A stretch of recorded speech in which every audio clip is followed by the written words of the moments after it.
My brothers and sisters, after reading this blog about how followers of Yahusha must observe the dietary laws found in the Torah, and that there are certain foods that are not permissible for us to eat, I felt it would be appropriate to talk about pork and other abominations hidden in our foods, even when we think we are following his commands.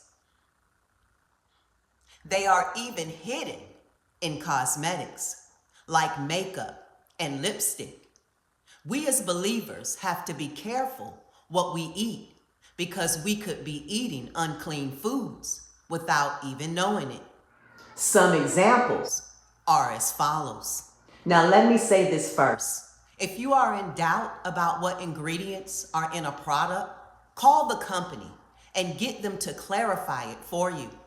It may take some time to research it, but it will be worth it to know that you are on the right path.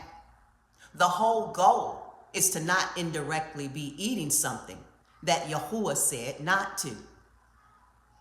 I want to touch on the issue about staying away from meat that is sacrificed to an idol, especially when you know it has been. So when you see halal meat stamped all over the product or in a restaurant, do not eat it. Everyone is familiar with the name Lucifer. However, the original Aramaic Hebrew says this in Isaiah 14:12. How you have fallen from the heavens, O Hillel, son of the morning. You have been cut down to the ground. You who laid low the Gentiles. So it's Hillel and not Lucifer. And when you look at Strong's Concordance, number 1966, the word origin, halal.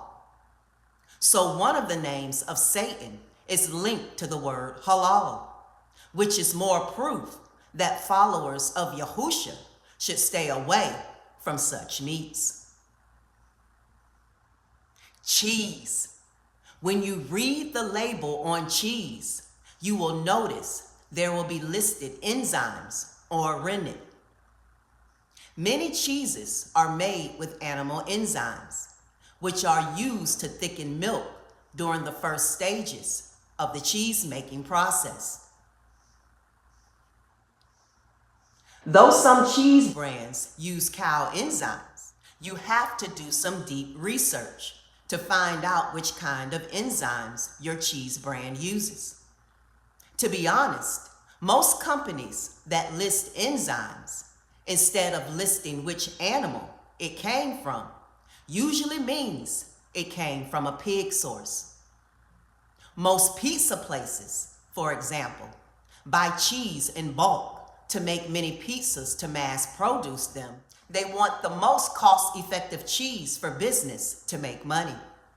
It will cost them a lot more to buy cheese with vegetarian or microbial enzymes.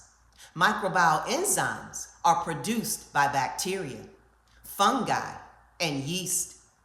Therefore, most will opt for cheese with pig enzymes.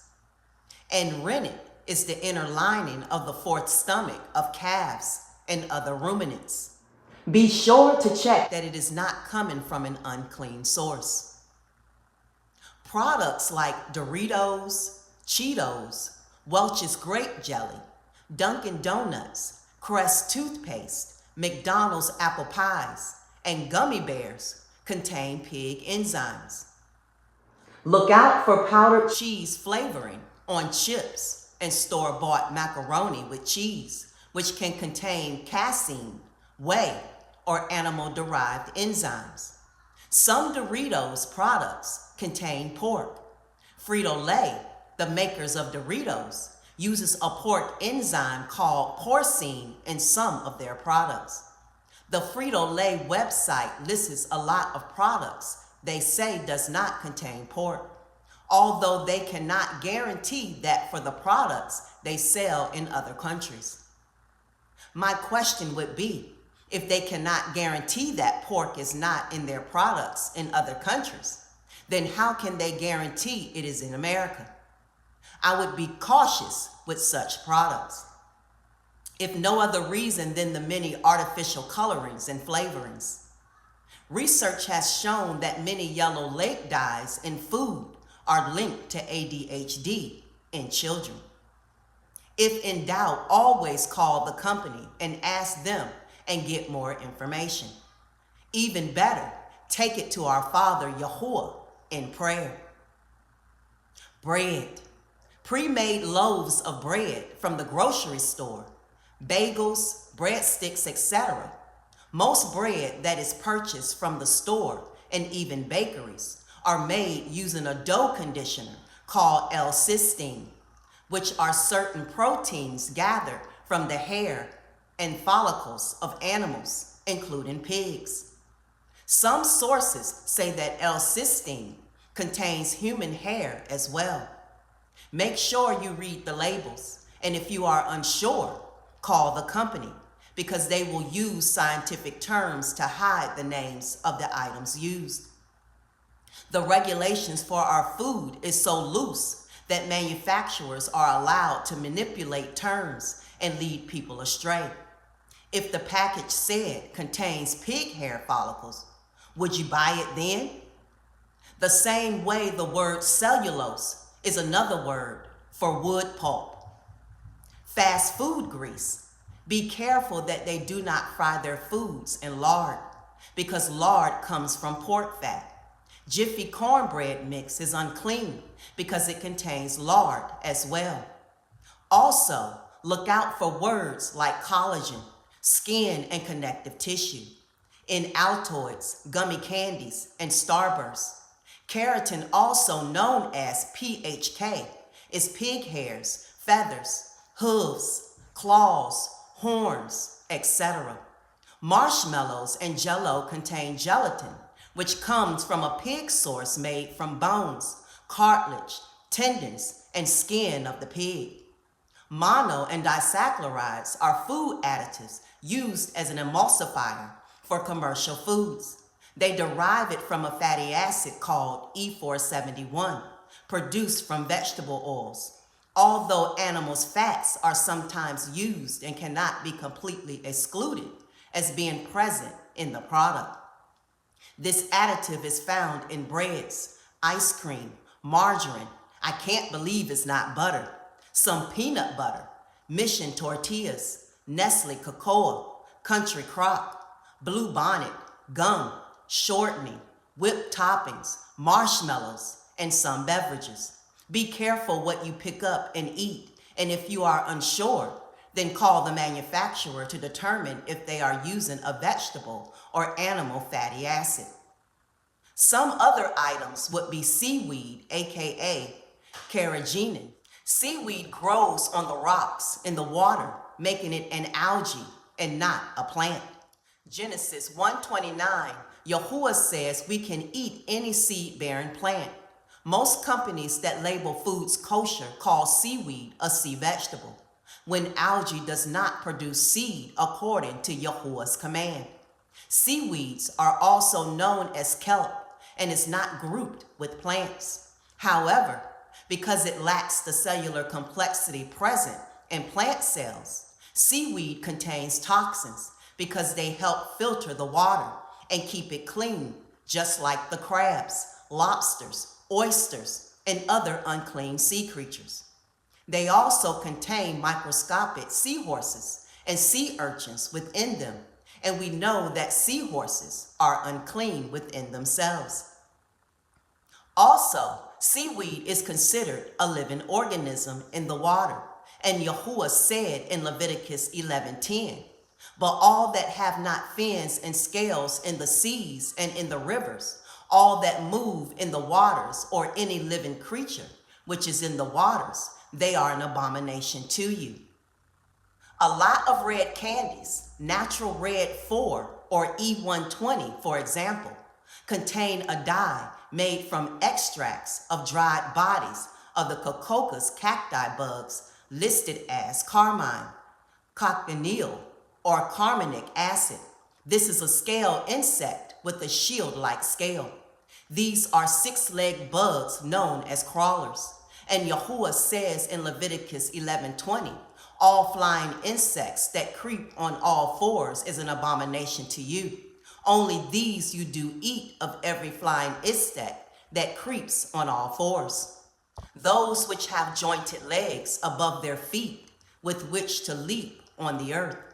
These of them you do eat, the locust after its kind, and the destroying locust after its kind, the cricket after its kind, and the grasshopper after its kind. But all other flying insects which have 4 feet is an abomination to you. These bugs become immobile when they are mature, and their legs are no longer visible, so they don't leap. They have more than 4 legs, and they don't have jointed legs above their feet. They are similar to aphids. They sit on the leaves of plants, and the carbonic acid from their bodies is boiled in ammonia, which is unsafe in itself, then used to dye for your candy. Even vitamins that are passed off as whole foods or natural are still synthetic. For example, vitamin C is listed as ascorbic acid, which is actually derived from GMO corn, and it's an isolated version of vitamin C at that. This form of vitamin C does not contain the full spectrum of vitamin C like rutin found in elderberries and apples. Other whole food supplements like megafoods are fed to yeast called cerevisiae and put into vitamins and passed off as the real food. Real whole food vitamins will be actual freeze-dried fruits and vegetables. Look out for supplements like fish oil that contain a gelatin capsule that contains the fish inside of it. If it doesn't specify what kind of gelatin they are using, like bovine or beef or vegetable gelatin, it is going to be pig gelatin. Sodium stearol lactate is a cheap ingredient used to increase the shelf life of food products because it keeps mold away. Dough conditioning also requires this ingredient, which makes gluten in bread stronger. Vegetable oils are said to be used for sodium stearol lactate, but the use of animal fat, such as pork, cannot be guaranteed. Also known as sodium stellate, sodium 2-steroylactate. Majority of beer and wines use isinglass, which is a gelatin-like substance collected from the bladders of freshwater fish, like a sturgeon, which is used to clarify the alcohol. Other agents commonly used are egg white albumin, gelatin or pig, and casein. Make sure you look for vegan wine that uses clay or a clean fish to filter the alcohol. It is debated whether a sturgeon is a clean or unclean fish because marine biologists say they have scales when they are younger, but they fall off as they mature. Therefore, they would have fins but no scales, which is forbidden. This topic is for another day though. But definitely make sure it does not have the pig gelatin in your drink. Many canned refried beans are made with hydrogenated lard, and as discussed earlier, lard comes from pigs. So definitely be careful when you go to Mexican restaurants and order refried beans, because they will tell you that it contains lard, and egg rolls in Chinese restaurants contain shrimp. So opt for the vegetable spring rolls. Always check the labels, and if you are unsure, call the company. Some foods with vanilla flavoring, vanilla substitutes, and some alcoholic beverages, puddings, ice cream, candy, and chewing gums might contain castoreum, which is a beaver anal secretion. The beaver is already not fit for a believer in Yahusha to eat, but the anal secretion should raise some eyebrows in itself. Artificial or natural flavorings. The FDA says that a natural flavor is one that's derived from a spice, fruit, or fruit juice, vegetable, or vegetable juice, edible yeast, herb, bark, bud, root, leaf or similar plant material, meat, seafood, poultry, eggs, dairy products, or fermentation products. Basically, a natural flavor is one that derived from a plant or animal. So when you look on the back of a package and see natural flavoring, check to make sure if it's coming from a plant or animal source. Because if it is coming from an animal source, then what animal did they use? Was it a pig, a horse, a camel? Anything that is an abomination for us to eat. And if they used seafood, then what seafood did they use?